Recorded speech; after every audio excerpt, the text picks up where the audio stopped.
Magandang hapon po sa inyong lahat mga kasingko. Ngayon ay i-interview natin si Kuya Raul. Malaman natin yung mga kanyang tinatagong mga sikreto at kanyang mga experiences sa pag-vlog. So, ito rin si Kuya Raul sa tabi ko at kanina pa siya nanginginig sa mga sagot sa mga tanong ko kasi daw baka daw may tanong daw ako sa kanya na hindi daw niya masagot. Pero sa palagay ko naman, napakagaling na itong tao to eh. Ilang mga artista na nagkaroon ng interview sa kanya. Paano may ginto yan? Okay na, itan mo. Huwag ka, baka matuluyan ka. Bago pa naman ng lipi mo. So ngayon makasing ko, pisa natin ang tanong. Ala, hindi pa ganun pa nag-i-interview, dapat kumusta ka muna. Ano yan? Ganun. Uy, may kakapagsabi ganyan? Kailangan may kaplastikan muna. O ganun. Kumusta ka na? Ano ba pinagkabalahan mo talaga? Kumusta ka na pala, Kuya Raul? Kumusta yung buhay natin ngayon? Wala kang pakialam. Joke lang. Okay, seryoso na, game. Cut muna. Anong cut Sanjay? Kumusta yung buhay mo ngayon? Ano? Kumusta yung buhay natin ngayon? Yung pagiging vlogger mo, kumusta yung... Kung sinabi ko bang hindi okay, matutulungan mo ba ako? Hindi mo sa pagkakulong, gusto lang magtanong sa'yo. Pero huwag ka masarcastic, huwag ka lang maging BP Sara. Adjok lang, cut mo ngayon dong. Ay, Bahala ka, diretso to. Yung sabi ko sa'yo, yung buhay mo ngayon, kumusta? After umuwi ka dito sa Guinea, galing Guinea papuntang Pilipinas. Kumusta yung buhay mo ngayon after na maging for good ka na dito sa bansa natin? Sino na may tanong agad? Okay na, kumusta pa lang tayo? Kumusta na ako? Kumusta yung buhay mo ngayon na umuwi ka sa Pilipinas? Kumusta? Tell me! Sabihin mo nga, ano, kumusta ang buhay mo? Kumusta sa ulo ngayon? One word? 5 words. Okay, seryoso na lagi. Okay natin. Game. Ako sumasakit ang buwakat kakatanong sa'yo eh. Wala ka makukuha sa sagot ng ganda. Kaya nga, kumusta yung buhay mo ngayon na for good ka sa Pilipinas? Ano bang nabago mo? Interview, galit. Galit na interview. Kumusta ka na Raul ngayon? Kumusta ang buhay natin ngayon? Alam ko, naging masaya ka ngayon sa buhay mo at alam ko yan ka ngayon sa Pilipinas. Ano, sagot mo na pala eh. Okay, next question. So ano ngayon masabi mo sa tanong ko? Okay. Seryoso na. Alam mo, Baska Raul. Kamusta na ako ngayon? Seryoso na po. Kanina, disclaimer, joke lang yon. Ang unang tanong ay, kamusta na ako? Iba sa Equatorial Guinea, iba sa Pilipinas. Kung tatanungin ko, kumusta ako, mabuti ako. Kung tatanungin ako kung ano ang lagay ko ngayon, ay mas maayos kumpara sa Equatorial Guinea. Masaya ka ba? Ito, susunod topic na yan. So, sabi nga ni Kuya Raul, lagi masaya siya. At tama yung kanya na-feeling decision na siya for good na sa Pilipinas. Sino may sabi tama na yung decision ko? Masaya lang ako, hindi ko mo sinabing, dapat itanong mo yun. Shut up! Ako lang katanong dito. Answer ko, you will answer or no, yes or no. Sige. Yes or no, or kung kailangan mong paliwanag ka. Sorry na. Okay. Direct to the chairman. Okay. Mr. Chairman. Sorry. Ano ba si chairman? Your honor. Your honor. Ano ba si honor?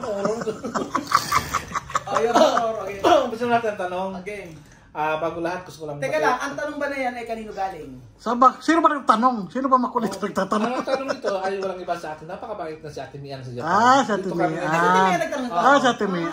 Doon po kayo Ate Mian yung ating Lenten tea para sa lumit ang aking tiyan. Sa Japan rin mabibili. Thank you. Talaga. Sa Ate Mian. See you in December, Ate Mian. Sige. So, Ubo ka na. Ano ba? Bago ka mo nang salita, wala akong sinasabi. Por favor, Raul Pasmado, bunga nga. Huwag ka mo nang magsalita na wala sinasabi yung interview. Ako lang interview, di ikaw. Tandaan mo. Ang tanong natin unang tanong natin sa iyo is sa natatamasa mo sa ngayon, masaya ka ba? O may kulang pa at ano yun? Sa natatamasa mo ngayon sa iyong buhay, masaya ka ba? Or may kulang pa o at ano yun? Kung kulang ano yun? Natatamasa sa ngayon, direct to the point na tayo. Direct to the question. Masaya. Ang tanong, masaya ka ba? Masaya. Oh, may kulang pa? Kulang. Kulang ngayon. At ano sa yun? aspeto. Sa aspeto ng buhay mo. Sa lahat. Sa lahat. Sa vlogging, sa buhay ng pamilya mo. Siguro ayusin ko yung pag-vlog ko kasi sa tingin ko kailangan ko mag-level up especially kapag nagsasalita ako. Dahil may mga salita ako na minsan sasalita sige, kasi gano'n, yung gano'n. Kailangan baguhin, marami dapat baguhin sa akin. And then sa pagbablog naman, siguro i-level up natin yung yung mga video siguro. So, sa ngayon naman, tingin ko naman okay naman. Pero dapat mas mapaganda pa natin yung mga videos na ginagawa natin. Pag level up, di ba ang pag-level up ng video, depende sa editor. O, bakit ko sumasagot? Tapos siya na answer lang. Bakit kaya kung mayroong... Gusto lang sabihin sa'yo na, alam mo Kuya Raul, alam ko masaya sa buhay mo, hindi sa'yo kanina. Di sanay ko na sumagot. Tapos, dinarapat ko lang yung sagot mo para sa ating mga nanonood. Okay, next. Na wala siyang kulang. Wala ka naman yung mga hinihiling. Walang kulang sa pagpasok mo. Walang kulang ano. Alam ko lang, pera. Kulang. Pera, kailangan ko ng pera. Wish ko lang. Ang kulang daw niya, pera pala kulang niya sa Kuya Raul. Yun lang daw kulang pa sa kanya buhay. Pera kailangan ko kasi mas parang mas marami ko matulungan syempre. Parang mas marami ko matulungan. Kasi minsan yung naitutulong ko parang hindi ako kontento. Parang ito lang may pwede ko itulong. Parang may nangyari na ba sa iyong buhay na tumulong ka na parang hindi pa content yung tinulong mo? Oo naman, marami syempre. Minsan syempre halimbawa, yung kagaya namin pinuntahan tayo na isang barangay doon, tapos nabigay tayo ng tulong, di ba hindi natin nabigyan? Syempre, gusto mo talaga yung lahat mabibigyan. So, yun. Ano ba yung klaseng tulong na maging compatible, na maging full yung parang tulong na sa palagay mo na kontento ka na kontento ka nakatulong sa isang tao? Ano ba yung klaseng tulong yun? Ay siguro kapag halimbawa may nabagong buhay. Example, yung pamilya ni Chamami, yung mga ganun. Halimbawa, hindi yung nagbigay ka ng isang beses tapos kinabukasan wala na. After ilang weeks, siyempre, yung mga pagkain, nauubos niyan. Yung kontento siguro ako, yung sa future nila, halimbawa, hindi man ako Superman, hindi man ako Diyos, hindi man ako, ala akong mga kapasidad o basta yun ang gusto ko talaga. Kung ibibigay ako ng tulong, gusto ko yung pang habang buhay, halimbawa may pagkakakitaan. Yung may sustainable living na meron silang pagkakakitaan. Hindi yung kunyari, binigyan mo ng bigas ngayon, bigyan mo ng bukas wala na. Yun. So, yun nga. Napagaling naman ni Kuya magsagot sa ating mga tanong. Napaka-talino nitong taong to. Yung parang makakakuha tayo ng iba't ibang mga lesson para sa kanya. So, pangalawang tanong, Kuya Raul, sa lahat ng tulungan mo, maging sa Pilipinas o sa Africa, sino ang pinaka-hindi mo makakalimutan at bakit? Diyos ko, siyempre, tatanungin pa ba ako kung hindi matutulungan? Di ikaw. Seryoso na. Joke lang. Sa totoo lang, ang hindi ko makakalimutan na tinulungan ko, si Marisol, siyempre, Diyos ko po, halos ibigay ko lahat ng... Bakit di mo siya makakalimutan? Kasi si Ate Marisol nyo, yung Ginyana, sa dami ko tinulungan, ang dami ko kasi naitulong sa kanya, sobra-sobra. Tapos bubulag-bulaga, nagbibingi-bingihan ako at lagi kong i-please at lagi kong gustong pasayahin sila at hindi ko nakikita yung mga ginagawa niya sa akin. Hanggang sa later on, naumpog na lang ang ulo ko na niloloko na lang pala ako ng tao na to. Pero syempre, inaabuso ako.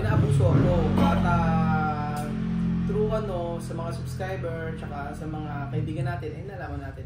So, move on tayo doon. Pero kasi sa tanong mo, sinagot ko lang naman. Pero ang haba ng sinabi ko. The best talaga yun ng gumagaya ng mga... Kung may matanong naman at malalim din ang sagot mo. Ay, ganun. Ba? So, pangatlong tanong ko, Kuya Raul, sino o ano ba ang na-miss mo sa AG? Sino ano na-miss ko sa AG? O ano bang na-miss mo? Sino o ano bang na-miss mo sa AG? Na-miss ko sa AG, mga bata, syempre. Yung mga bata na araw-araw nandun ako at hindi ko iniisip na parang kasi yung mga bata doon ibang-iba ayan naman, kumpara na naman ako. Pero syempre, yung kasi yung mga bata doon, napakasimple lang. Hindi mo kailangan ng mga mamahaling mga gamit, hindi mo kailangan na bumili ng mga sasakyan o bisikleta o ano pa man, basta makakain lang, okay na sa kanila. Mapakain mo sila, may pagluto mo, okay na yun. Yun yung namimiss ko. Siyempre, pagkahapon, magluluto ka, pagkakantahan, kakain, maglalaro. Yun, yung mga bagay na namimiss ko. At sila mismo. Namimiss ko sila Papito, sila Bubuye, tapos sila Lihiya, tapos, ayan, basta yung mga bata dun sa nasa ikuko. Tuntuan ko itong sagot ko ni Ate Mia. Tuntuan ko. Sige, Ano bang memorable moment mo na di makakalimutan sa Ginya? Memorable na moment na hindi ko makakalimutan. Good ba or bad? Good or bad? Unahin mo muna ang good. Sa good na tayo. Or bad? Siguro sa good, yung memories na hindi ko makakalimutan doon. Yung ngayon na hanggang sa kamatayan mo, hindi mo makakalimutan na parang nandiyan sa puso mo, sa isip mo na sa pagkanda, hindi ko makakalimutan na... Hindi ko makakalimutan, yung bawat saya ng mga bata doon na kapag nagkakaroon tayo ng feeding program. Yung feeding program na di ba kalimutan. At ano naman yung bad experience mo? Bad experience ko, siyempre kay Aling Marta at kay Marisol, nakulang na lang papulis ako. Nakulang na, di ba? Nagkaroon ka ng phobia ba nun? Phobia. O parang trauma. Siguro, takot. Takot talaga. Takot kasi that time kasi lalo na yung kay Marisol tsaka yung kay Aling Marta, pauwi na kami ng Pilipinas. So iniisip ko, sila siya mami kasi ano ba, matutuloy pa ba kami o mauna akong umuwi sa kanila o makukulong ako.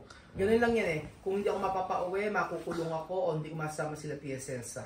Yun yung aking ano.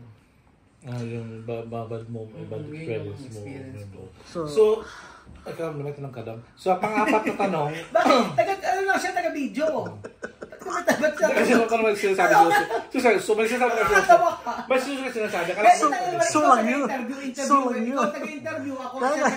Taga-video. Ano mo siya, kung may tanong. Mabuha ka pa sa nag-interview. Kumaya ka na nagputak. Sabi ko. Again. Yung pang-apat na tanong ko, siguro magiging ka. Inhale. Exhale. Inhale. Exhale. So, ito yung pagtanong ko. Saan ang masagot ko ng maayos at sa puso mo galing. Kung hindi ka isang vlogger sa ngayon, ano sa tingin mo ang naging buhay mo? Kung hindi ako nag-isang vlogger ngayon, di ako ba't ikaw sumasagot eh? Ako sasagot eh. Tumo, pagalitan mo. Ba't ako nagpera? Ganito mo, pag si Jose nagsumisingit. Susi, shut up! Nasaya lang yun. Ako na, okay. Kailangan, sagot ka na nga. Ba't kayo mag-away?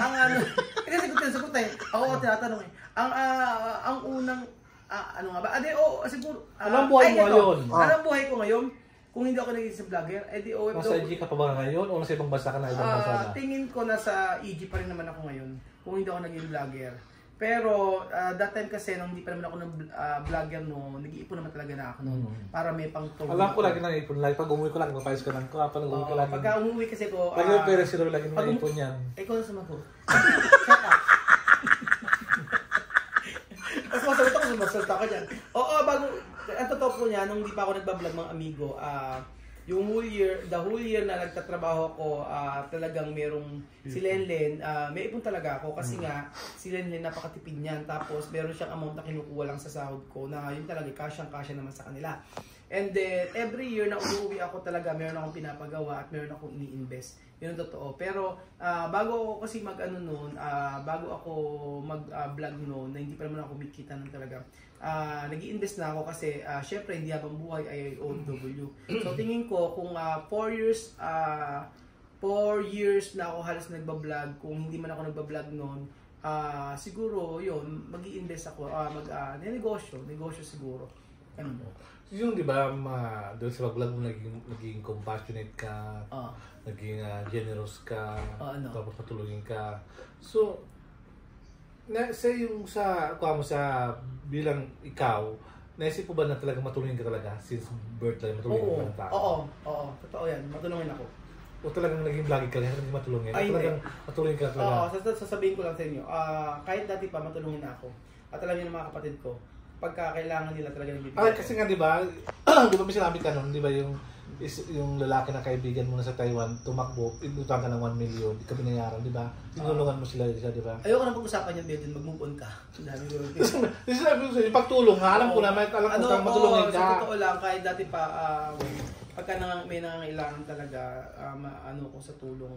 Tapos parang sa akin yung pera, parang hindi lagi ako nakabigay na makabigay. Kasi naisip ko naman na ako meron ganun. Hindi lang naman sa Equatorial Guinea. Kahit nang hindi pa ako nagba-vlog, tumutulong naman ako. Hindi nga lang kasi dami nang natutulungan ko ngayon. Pero dati kahit na hindi ako bakit di mo ba alam? Di ba nung nagba-vlog tayo, nung umpisa pa lang ako nagba-vlog, wala namang kita sa vlog, nakita na papakain ako, papakain ng tinapay, kahit na... Minsan wala ka ng pera. Kasi wala ng pera. Mamutang ka sa akin, pabili ng tinapay. Tapos kinabukasan sisingilin mo ko, tapos pagkayari mo ko sinigilin. Kasi wala akong pera noon. So ngayon, so napaganda. Ilang minuto na ba yun, Jose? 14 na. 14 na, ulubay na tapusin natin. Tapos na. Last na to Ito yung pinaka-last na to interview natin kay Kuya Raul. Kuya Raul, tanong kita, Ito na yung last Sana magaling sagot mo bakit kami ang napili mo maging kasama sa 5 Pilipino? Ay, wala akong choice, Belgium. Yun ang totoo. May baba. Ulit na dyan, ito na tayo. Ulit na tayo. Baan. 15 minutos na. Okay na, okay. Bakit kami ang napili mo maging kasama sa 5 Pilipino? Sumama kayo sa akin na yun ang gagawin ko. Hindi kaganda ako sagot ko. Sige. Totoo ba kasi sila nakasama ko sa 5 Pilipinas ba? Bakit kayo ang kasama ko sa 5 Pilipinos? O bakit kami napili mo maging kasama sa 5 Pilipino? Sa 5 Pilipinos. Kaya ako sila nakasama sa 5 Pilipinos. O bakit gusto maging kasama sa 5 Pilipino? Oo, kasi that time kasi sila kami magkakasama niyan. Tapos siyempre naiisip ko, ganyan sila. Ayaw nila mag-vlog, ayaw nilang kaya naisip ko na gumawa ng 5 Pilipinos sa isang vlog. Kasi nga, sila nasa bahay lang, tapos sila samahan nila ako, di ba? Sila samahan nila ako sa pagbablog. Bakit, why not na sila din ay makapag-vlog? At para din, syempre, bukod, kasi gusto naman na nila ginagawa nila. Pero dati, parang natihiya pa sila. Nahiya pa sila eh. Pero ang tanong nga pala bakit ka ba sila gusto?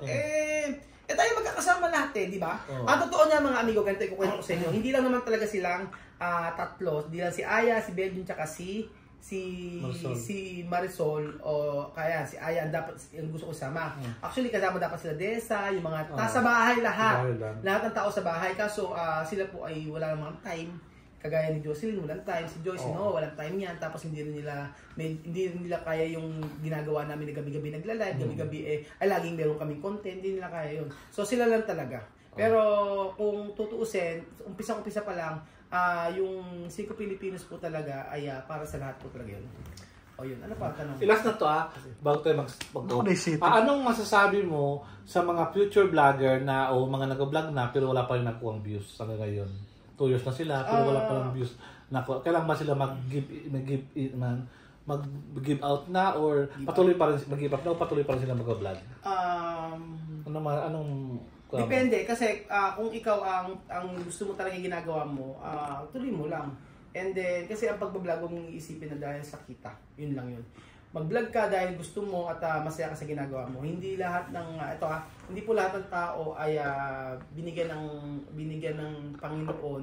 Hindi lahat ng tao ay gusto ng Panginoon o binigyan ng pagkakataon na hindi lahat ng tao ay vlogger. Hindi lahat ng tao ay vlogger. Maaaring meron kang strength o meron kang kakayanan kung about sa kung halimbawa nagba-vlog ka pero wala ka namang views o nagba-vlog ka pero ginagawa mo ng best mo pero wala pa rin. Kung talaga gusto mo ginagawa mo, sige, patuloy ka lang ng patuloy. Pero huwag mong iisipin na kaya ka nagba-vlog is to earn money. Kasi pagka ginawa mo yun, possible hindi makikita sa video yun, makikita sa ginagawa mo. Parang nandun yung eagerness mo na kumita. Pero hindi dapat ganoon. Dapat ginagawa mo yun dahil gusto mo. Kung ano man. And then, kung hindi ka masaya sa ginagawa mo. And then, syempre, kapag ka nagbablog ka, dapat alamin mo kung saan ka magaling. Kung anong content ang talagang dapat para sa'yo. O halimbawa, nag-vlog ka, tapos kung may mga technique kasi dyan sa pagbablog. Kung, alam mo yung ayoko pero kasi sa isang vlogger, kasi sa nagbablog talaga, makikita ng tao kung una yung charisma mo Charisma pwede sa ka tao, sa pwede ka sa camera, yung hindi ka napipilitan, yung hindi yung scripted yung ginagawa mo. Kagaya ng ginagawa natin to. Never tayo nag-script. Never tayo na ganyan. So, yun lang naman ang maayaan ko. Pero yung kung gusto mo talaga ginagawa mo kang i-stop. Pero kapag sabi ko nga kapag napipilitan ka lang, ilugay ka na. Maghanap ka ng ibang pagkakaabalahan mo. Kasi yun, kung sasabihin mo halimbawa, yung pagbablog ay parang mo lang, hobby mo lang, o di okay, mainam yun, at least kahit pa paano, nalilibang ka. Kasi ang pagbablog naman, kagaya ako, nagsimula ako sa pagbablog, wala naman din akong alam sa ganyan. And then, kung ano man yung ginagawa ko sa pagbablog, kung ano lang yung daily namin, kung ano lang yung buhay. Kaya nag-usap-usap lang tayo, ganyan lang. Okay. So, tapos na naman. So, maraming salamat sa iyo. Hindi pa tapos may tanong pa. Ako magkatanong sa inyo yun. Hindi, tapos na. Maraming salamat sa iyo sa iyo. Tayo magsagot sa ating mga tanong. Sana may matutunan kayo sa kanyang sa tanong ni Kuya, sa mga sagot ni Kuya Raul. Maraming salamat at adios.